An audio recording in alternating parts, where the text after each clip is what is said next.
আসসালামু আলাইকুম everyone. Kaliachak family কিচেনে তোমাদের স্বাগত।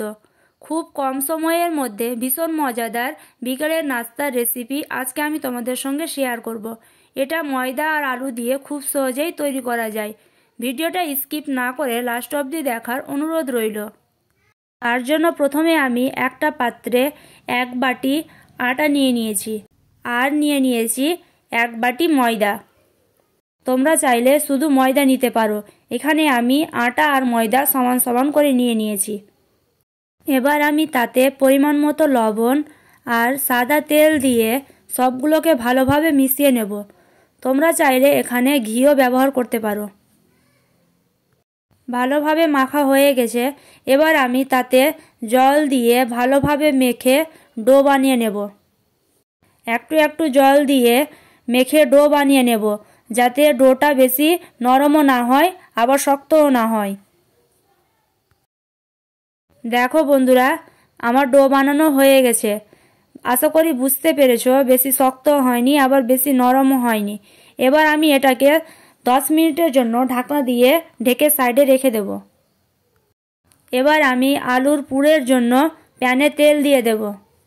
তেল গরম হয়ে গেছে। এবার আমি দিয়ে দেব 5 ফোড়ন, আদা রসুন কুচি, পেঁয়াজ কুচি দিয়ে সবগুলোকে ভালোভাবে মিশিয়ে লাল করে ভেজে নেব। দেখো বন্ধুরা, পেঁয়াজগুলো ভালোভাবে লাল হয়ে গেছে। এবার আমি দিয়ে দেব কেটে রাখা আলু। তাতে দিয়ে দেব পরিমাণ মতো লবণ, হলুদ গুঁড়ো, লঙ্কার গুঁড়ো, জিরে গুঁড়ো আর ধনে গুঁড়ো দিয়ে সবগুলোকে ভালোভাবে মিশিয়ে 2 থেকে 3 মিনিটের মতো কষিয়ে নেব।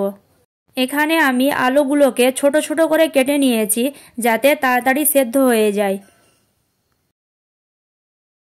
ভালোভাবে কষানো হয়ে গেছে। এবার আমি উষ্ণ গরম 1 কাপ জল দিয়ে দেব। এবার আমি সবগুলোকে ভালোভাবে মিশিয়ে 5 মিনিটের জন্য লো ফ্লেমে ঢাকনা দিয়ে ঢেকে দেব, যাতে আলুগুলো ভালোভাবে সেদ্ধ হয়ে যায়। 5 মিনিট পর ঢাকনা খুলে দেখো বন্ধুরা, আমার আলুগুলো ভালোভাবে সেদ্ধ হয়ে গেছে আর জলও ভালোভাবে শুকিয়ে এসেছে।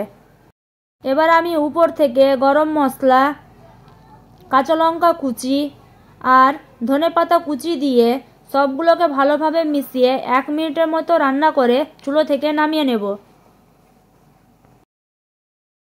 দেখো বন্ধুরা, আটাটাকে আমি 10 মিনিট রেস্টে রেখেছিলাম, সেটাও এখন নরম হয়ে গেছে।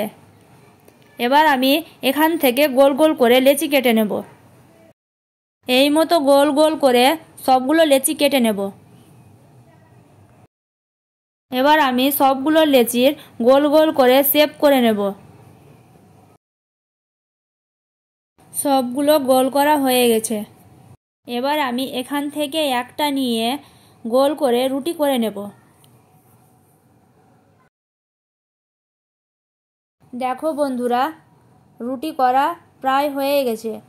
এবার আমি তৈরি করা পুরটা দিয়ে চারিদিকে জল লাগিয়ে 4 কোণা শেপ দিয়ে দেব। দেখো বন্ধুরা, এই মতো করে আমি বানিয়ে নিয়েছি। এবার আমি এটা একটা প্লেটে রেখে দেব। একই নিয়মে সবগুলো বানিয়ে নিয়েছি। প্রথমে আমি শুকনো কড়াইয়ে একটা একটা করে দিয়ে 2 সাইড লাল করে ভেজে নেব। এবার আমি উপর থেকে তেল দিয়ে লাল করে ভেজে নেব। এক সাইড লাল করে ভাজা হয়ে গেছে, অপর সাইডটাও আমি এই মতো লাল করে ভেজে নেব। দেখো বন্ধুরা, 2 সাইড ভালোভাবে লাল করে ভাজা হয়ে গেছে। এবার আমি এগুলোকে একটা একটা করে সবগুলো একটা প্লেটে তুলে নেব। বাকিগুলো একই প্রসেসে ভেজে নিয়েছি। দেখো বন্ধুরা, ভাজার পর কত সুন্দর কালার এসেছে। আশা করি সেটা তোমরা বুঝতে পেরেছো। আমার ভিডিওটা তোমাদের ভালো লাগলে লাইক, কমেন্ট অ্যান্ড শেয়ার করবে। আর আমার চ্যানেলে নতুন হয়ে থাকলে আমার চ্যানেলটা সাবস্ক্রাইব করবে। আল্লাহ হাফিজ।